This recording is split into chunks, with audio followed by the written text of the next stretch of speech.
Hi, I'm Brent Kirby. Today we'll be talking about second chair leadership.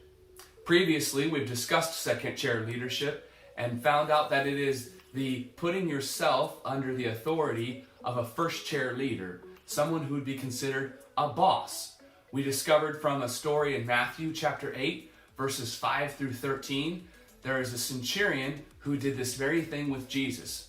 We are all called, we discovered, to put ourselves into a second chair position underneath the authority of God.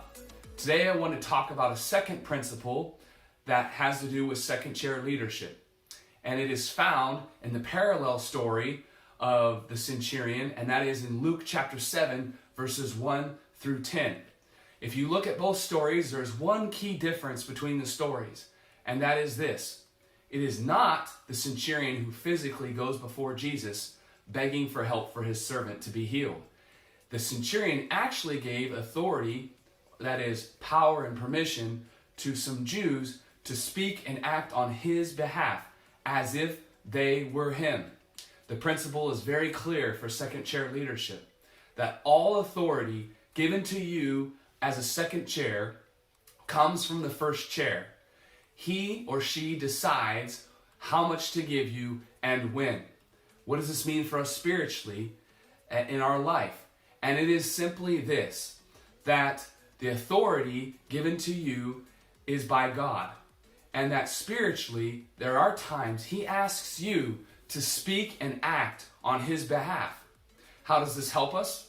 When we're talking to someone that we know about God, it is in those moments that God is giving you the authority to speak and or act on His behalf.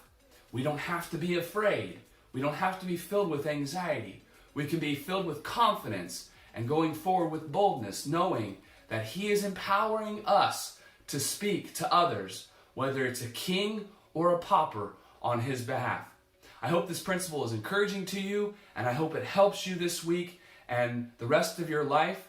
We'll discuss more principles to come. If you missed our initial principle of submission and second chair leadership, you can click the link with this post and hear the message.